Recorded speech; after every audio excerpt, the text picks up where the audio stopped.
ঘোষণা মতো বৃহস্পতিবার দুপুর ৩টের পর আরামবাগ গড়বাড়ি মাঠে জনসভায় উপস্থিত হন সর্বভারতীয় তৃণমূল কংগ্রেসের যুব সভাপতি তথা সাংসদ অভিষেক বন্দ্যোপাধ্যায়। অন্যান্য বারের মতো এবার মঞ্চে অবশ্য তাকে সম্বর্ধনা দিতে দেখা যায়নি দলীয় কর্মী সমর্থকদের। কোভিড পরিস্থিতির কথা ভেবে তৃণমূলের নেতৃত্বদের এই সিদ্ধান্ত বলে সূত্রের খবর। এদিন প্রথম থেকেই সভা মঞ্চে উঠে বিজেপির বিরুদ্ধে সুর চড়ান অভিষেক বন্দ্যোপাধ্যায়। তিনি বলেন, ২০১৯ লোকসভা নির্বাচনে বাংলায় বেশ কয়েকটি আসন পেয়েছে বিজেপি। সিপিএম এর হারমাত বিজেপির জল্লাদ। বিজেপির দৌলতে আবার নতুন করে মাথাচাড়া দিচ্ছে সিপিএম, কিন্তু এটা কোনোভাবেই হবে না। বাংলায় শান্তির পরিবেশ বজায় রাখবে তৃণমূল কংগ্রেস নেত্রী মমতা বন্দ্যোপাধ্যায়। এদিন অভিষেক আরো বলেন, যেভাবে বিজেপি এখন লাপালাপি করছে তাতে করে মনে হচ্ছে ২০২১-এর নির্বাচনে তারা সরকারে চলে এসেছে, কিন্তু যতদিন তৃণমূল কংগ্রেস বেঁচে থাকবে ততদিন এ বাংলা তৃণমূলের হাত থেকে কেউ নিতে পারবে না। যারা স্বপ্ন দেখছে তাদের বাড়া ভাতে ছাই দেবে তৃণমূল। উন্নয়নের বিজয় রথে সবকিছুই ধরাশায়ী হয়ে যাবে।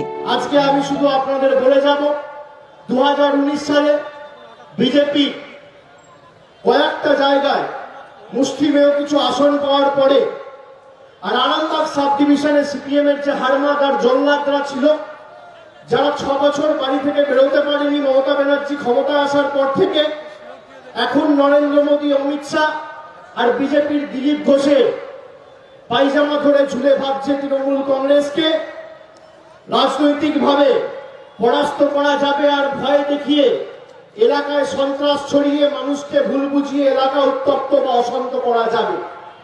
আজকের মিটিং থেকে আমি তাদের উদ্দেশ্যে বলতে চাই, আগে ছিল সিপিএম এর হারমাত আর এখন হয়েছে বিজেপির জল্লাদ।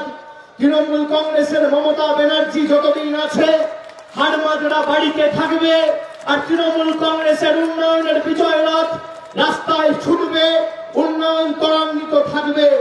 কেউ যদি ভাবেন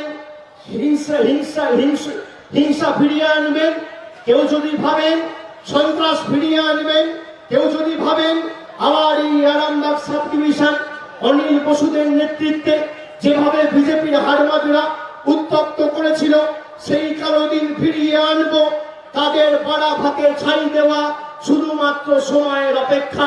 মানুষ প্রতীক্ষায় রয়েছে। আমি সকলকে বলবো, ঐক্যবদ্ধ থাকুন।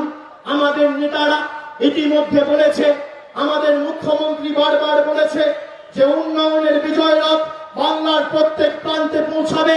উন্নয়ন থেকে কেউ যাতে বিরত না থাকে। অন্যদিকে সরকারের নয়া প্রকল্প দুয়ারে সরকার নিয়ে মুখ খুললেন অভিষেক বন্দ্যোপাধ্যায়। তিনি বলেন, বিজেপি নেতাদের খুব তাড়াতাড়ি স্বাস্থ্য সাথী কার্ড করিয়ে নেওয়া উচিত, কারণ ২০২১ নির্বাচনের পর তারা কুকুরের মতো ছুটবে। তাই তাদের চিকিৎসা করানোর জন্য রাজ্য সরকারের এই প্রকল্পের আওতায় আসা উচিত। আগামী দিন ফল ঘোষণার পর আপনাদের এমন পরিস্থিতি হবে, আপনারা মানুষের সাথে কথা বলতে পারবেন না, লোককে মুখ দেখাতে পারবেন না। ফল ঘোষণার পর দেখবেন কুকুর যেমন পাগল হয়ে গিয়ে খেক খেক করে কামড়াতে আসে, আপনাদেরও সেই পরিণতি হবে।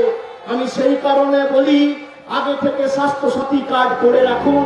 অন্যদিকে এদিন সভামঞ্চ থেকে এক প্রকার তৃণমূলের নতুন কর্মসূচি বঙ্গধ্বনির আনুষ্ঠানিক উদ্বোধন করলেন অভিষেক বন্দ্যোপাধ্যায়। তিনি বলেন, ১০ বছরের উন্নয়নের খতিয়ান ধরে তৃণমূল কংগ্রেসের সরকার রিপোর্ট তৈরি করেছে। এর মাধ্যমে সাধারণ মানুষের বাড়িতে বাড়িতে গিয়ে এই রিপোর্ট কার্ড দেওয়া হবে। কিন্তু কেন্দ্রের ক্ষমতা নেই, তারা এত বছর ক্ষমতায় রয়েছে সামান্য রিপোর্ট কার্ড বের করা। আসলে তারা উন্নয়নই কিছু করেনি। লড়াই হলে উন্নয়নের তথ্যের ভিত্তিতে হোক, ওটা পারবে না বিজেপি। বড় বড় কথা মুখে বলি না, এই হচ্ছে তৃণমূল কংগ্রেসের রিপোর্ট কার্ড। আজকে আমাদের সাংসদ মন্ত্রীরা সাংবাদিক বৈঠক করে এই কার্ড প্রকাশ করেছে। আমি আপনাদের সকলকে দেখাচ্ছি। এই কার্ডের মধ্যে তৃণমূল কংগ্রেস 10 বছরে কি কাজ করেছে এবং সেই 10 বছরের উন্নয়নের হিসাব পুঙ্খানুপুঙ্খভাবে আমরা বিস্তারিতভাবে এই কার্ডের মাধ্যমে তুলে ধরেছি। যদি লড়াই হয়, তথ্য পরিসংখ্যানকে সামনে রেখে লড়াই হোক। আমরা মমতা ব্যানার্জি রিপোর্ট কার্ড 10 বছরের উন্নয়নের মমতা ব্যানার্জি কি করেছে আমরা প্রকাশ করছি। আর বিজেপির নেতাদের হিম্মত থাকলে 7 বছরের রিপোর্ট কার্ড মোদী কি করেছে প্রকাশ করুক, লড়াই হোক তথ্যের বিনিময়ে। অন্যদিকে উন্নয়নের নিরিখে বিজেপিকে তৃণমূল 10-0 গোলে হারিয়ে দেবে বলেও স্পষ্ট জানিয়ে দিয়েছেন অভিষেক ব্যানার্জি। তিনি বলেন, যদি এটা না হয় তাহলে তিনি রাজনীতি করাই ছেড়ে দেবেন বলে আরামবাগের সভামঞ্চ থেকে জানালেন। পরিসংখ্যানের নিরিখে আমি দায়িত্ব নিয়ে বলছি, বিজেপির যে কোনো নেতাকে চ্যালেঞ্জ করে এই মঞ্চ থেকে সংবাদ মাধ্যমদের সামনে হাজারো মানুষকে সাক্ষী রেখে বলে যাচ্ছি, যদি তথ্যের বিনিময়ে লড়াই হয়, আমাদের নেত্রী কি করেছে আর তোমার মোদী কি করেছে, যদি আপনাদের 10-0 করে হারাতে না পারি, তাহলে রাজনীতির বাহিনায় কোনোদিন পা রাখবো না। দুয়ারে সরকার প্রকল্প নিয়ে বিজেপিকে খোঁচা দেন তিনি। তার কথায়, লাইনে দাঁড়িয়ে বিজেপি মানুষকে মেরে ফেলেছে নোটবন্দির সময়। মানুষকে লাইনে দাঁড় করিয়েছিল, তাতে মানুষের উপকার তো দূরের কথা, সামান্যতম কিছুই হয়নি। কিন্তু আমাদের সরকার মানুষকে লাইনে দাঁড় করানোয় কি সুফল পাচ্ছে তা বাংলার মানুষ জানে। আপনারা দেখেছেন এই ভারতীয় জনতা পার্টি আজকে বিজেপি দল মানুষকে লাইনে দাঁড় করিয়েছিল, নোটবন্দির নামে লাইনে দাঁড় করিয়েছিল, জিএসটির নামে লাইনে দাঁড় করিয়েছিল, এনআরসির নামে লাইনে দাঁড় করিয়েছিল, এনপিআর এর নামে লাইনে দাঁড় করিয়েছিল, সিএএ এর নামে লাইনে দাঁড় করিয়েছিল। আর লাইনে দাঁড় করিয়ে হাজার হাজার মানুষ আজকে মৃত্যুবরণ করতে হয়েছে তাদেরকে। কেউ হার্ট অ্যাটাকে মারা গেছে, কেউ স্ট্রোক হয়ে মারা গেছে, কেউ গরমের তীব্র দাবদাহ সহ্য না করতে মারা গেছে। মনে আছে নোটবন্দির সময় আপনাকে আমাকে 130 কোটি মানুষকে লাইনে দাঁড় করিয়ে দিয়েছিল। কে দাঁড় করিয়েছিল? ভারতের প্রধানমন্ত্রী আর বিজেপির সর্বোচ্চ নেতা নরেন্দ্র মোদী। আর মমতা ব্যানার্জিও আজকে মানুষকে লাইনে দাঁড় করিয়েছে। কিন্তু তফাৎটা কি? সেই লাইন ছিল আতঙ্কের, আর আজকের দুয়ারে সরকারের লাইন হচ্ছে আশার। সেই লাইন ছিল ভয়ের, আর আজকের লাইন ভরসার। সেই লাইন ছিল ঔদ্ধত্যের এবং দাম্ভিকতার, আর আজকের লাইন ভালোবাসা, বিশ্বাস এবং বিনম্রতার। এটাই মমতা বন্দ্যোপাধ্যায় আর ভারতীয় জনতা পার্টির মধ্যে পার্থক্য। অন্যদিকে বিজেপি নেতাদের নাম ধরে তিনি কটাক্ষ করলেন। জেপি নাড্ডা, অমিত শাহকে তিনি বহিরাগত বললেন। একই সাথে বিজেপির রাজ্য সভাপতি দিলীপ ঘোষকে তিনি ফের গুন্ডা বলে কটাক্ষ করলেন। পাশাপাশি তিনি আরো জানান, পারলে বিজেপি নেতারা আমার বিরুদ্ধে মামলা করুক। অমিত শাহ, জেপি নাড্ডাকে এক প্রকার তুলোধনা করেন অভিষেক ব্যানার্জি। তিনি বলেন, বাংলায় মমতা বন্দ্যোপাধ্যায় না থাকলে অমিত শাহকে জঙ্গলমহলে যেতে হতো না, আর নাড্ডাকে বাংলায় আসতে হতো না। এটা মমতা বন্দ্যোপাধ্যায়ের জন্যই সম্ভব, ভিন রাজ্য থেকে উড়ানে করে বাংলায় আসা। মমতা ব্যানার্জি যদি না থাকতো তাহলে অমিত শাহ জঙ্গলমহলে যেত না, আর জেপি নাড্ডাও বাংলায় আসার সুযোগ হতো না। আজও সিপিএম এর স্থাবকতা করে বন্দুকের মাথার নিচে স্থাবকতা স্বীকার করে বাংলার 10 কোটি জনগণকে বসে থাকতে হবে। অস্বীকার করতে পারবে? আজকে যাচ্ছেন কোথায়? বাঁকুড়ায় 1500 টাকা কেজি পোস্তর বড়া খাচ্ছে।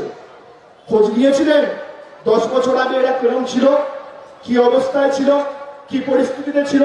আবার বলে বিজেপি নেতাদের বহিরাগত বলা যাবে না। আমাকে তো নাম ধরে বলতে পারেন। আমি ডায়মন্ড হারবারে সভা করেছি 29শে নভেম্বর। আজকে প্রায় 11 দিন বলেছি, এখনো নাম ধরে আক্রমণ করতে পারিনি। কথায় কথায় বলে ভাইপো। আমি তো নাম ধরে বলছি, আবার বলছি, কৈলাস বিজয়বর্গীয় বহিরাগত। আমি নাম ধরে বলছি, জেপি নাড্ডা বহিরাগত। আমি নাম ধরে বলছি, অমিত শাহ বহিরাগত। আমি নাম ধরে বলছি, দিলীপ ঘোষ গুন্ডা। আপনার ক্ষমতা থাকলে আপনার কত বছর টাকা আমার বিরুদ্ধে মামলা করবে। তিনি আমাকে নোটিশ পাঠিয়েছেন। কথায় কথায় যে বলে শ্মশানে পাঠিয়ে দেবো, হাত ভেঙে দেবো, পা ভেঙে দেবো, গোষ্ঠীর ষষ্ঠী পুজো করে দেবো, তাতে কি বলবো? গুন্ডা বলবো না তো কি বলবো? ধোয়া তুলসী পাতা কি বলবো? এই কালচার বাংলার মানুষ মেনে নেবে না।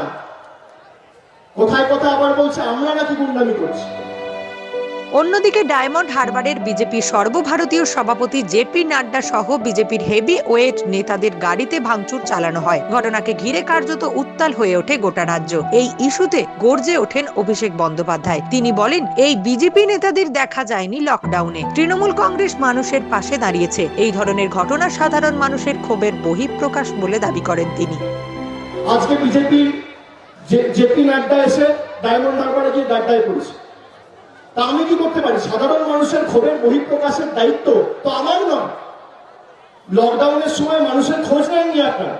কখনো জিএসটি, কখনো নোটবন্দি, কখনো একাধিক জনবিরোধী প্রকল্পগুলো করে মানুষের জীবনের দিনের পর দিন আপনারা অন্ধকার নিয়ে এসছেন। একদিন খোঁজ নেননি। কবার অমিত শাহ এসছে লকডাউনে? আপনারা বলুন আমাকে। কবার জেপি নাড্ডাকে আপনারা লকডাউনের সময় দেখতে পেয়েছেন? এই কল্যাণ ব্যানার্জি কবার গেছে, মমতা ব্যানার্জি কবার গেছে, দিলীপ যাদব কবার গেছে, আর দিলীপ ঘোষ কবার গেছে, কবার দেখতে পেয়েছেন আপনারা? বিজেপির কোন নেতা যারা বাংলায় থাকে বলুন তো, কোন নেতাকে লকডাউনের সময় মানুষের পাশে গিয়ে দাঁড়াতে দেখেছেন? কেউ দেখেন। একমাত্র যদি কেউ দাঁড়িয়ে থাকে ওই কালীঘাটে টালির ছাদের তলায় যে মহিলাটা থাকে হাওয়াই চপ্পল করে সে মানুষের পাশে গিয়ে দাঁড়িয়েছে, তার মধ্যে আজও কোনো পরিবর্তন নেই।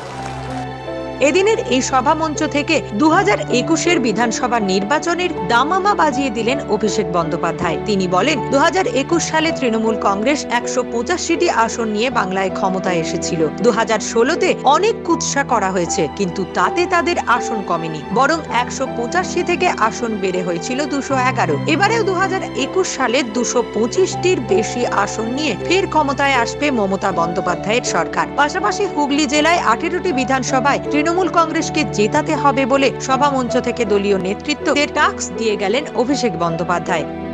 মমতা বন্দ্যোপাধ্যায় বদলা নয় বদল চাই বলে ক্ষমতায় এসেছিল এবং তার পরদিন থেকে একটা কেউ বলতে পারবে না সিপিএম এর কোন নেতাকর্মীর গায়ে আঁচড় পড়েছে।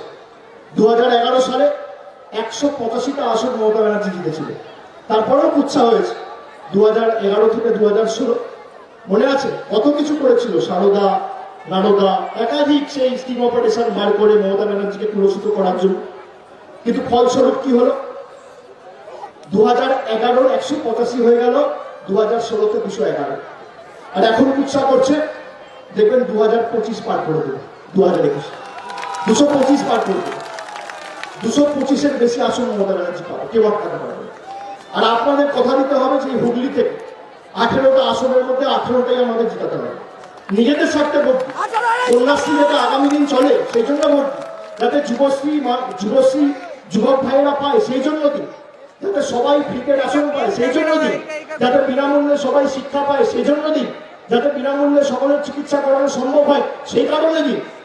মমতা বন্দ্যোপাধ্যায় যে ঘোষণাগুলো করেছে সেটা যাতে আমরা বাস্তবায়িত করতে পারি সেই কারণে আপনারা তৃণমূল কংগ্রেসকে জেতান, নেত্রীর হাত শক্ত করুন, এবং নেত্রীর হাত শক্ত করলেই আপনারা দেখবেন একমাত্র মহিলা মুখ্যমন্ত্রী আজকে ভারতবর্ষে। এখানে আমার মা বোনেরা বসে আছে, নারী শক্তি মাতৃশক্তি না জাগলে লড়না এ বিশ্ব লাগে না। আমি আমার মা বোনেদের বলবো একমাত্র মহিলা মুখ্যমন্ত্রী ভারতবর্ষের আজকের দিনে।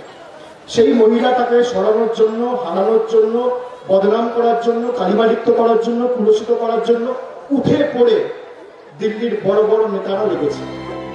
সব মিলিয়ে বৃহস্পতিবার প্রায় আধ ঘন্টার আরামবাগের জনসভা মঞ্চ থেকে বিজেপি ও সিপিএমকে এক হাত নেওয়ার পাশাপাশি আগামী 2021-এর বিধানসভা নির্বাচনে দলীয় নেতৃত্বের বেশ কয়েকটি টাস্ক দিয়ে গেলেন সর্বভারতীয় তৃণমূল যুব কংগ্রেসের সভাপতি অভিষেক বন্দ্যোপাধ্যায়। হেভিওয়েট এই নেতার সভাকে ঘিরে তটস্থ ছিল প্রশাসন। নিউজ আজ বাংলা, আরামবাগ। কংক্রিটের জঙ্গলে হাঁপিয়ে উঠেছেন? কাজের জগতে ডুবে থেকে শরীর মন ক্লান্ত? নীল নির্জনে খুঁজে নিন নিজেকে। ক্ষণিকের জন্য হারিয়ে যান সুনীল জলরাশিতে। শহরের ধুলো ধোঁয়া থেকে বহু দূরে এক নতুন ভুবনের স্বাদ। Arambagh hotel and resort private limited. Water park, swimming pool, conference hall, doctor on call, AC and non-AC cottage, suite and exclusive suite rooms, multi-cuisine restaurant, multi-gym, spa, boating, fishing. Arambag Hotel and Resort Private Limited, Arambag, Hugli.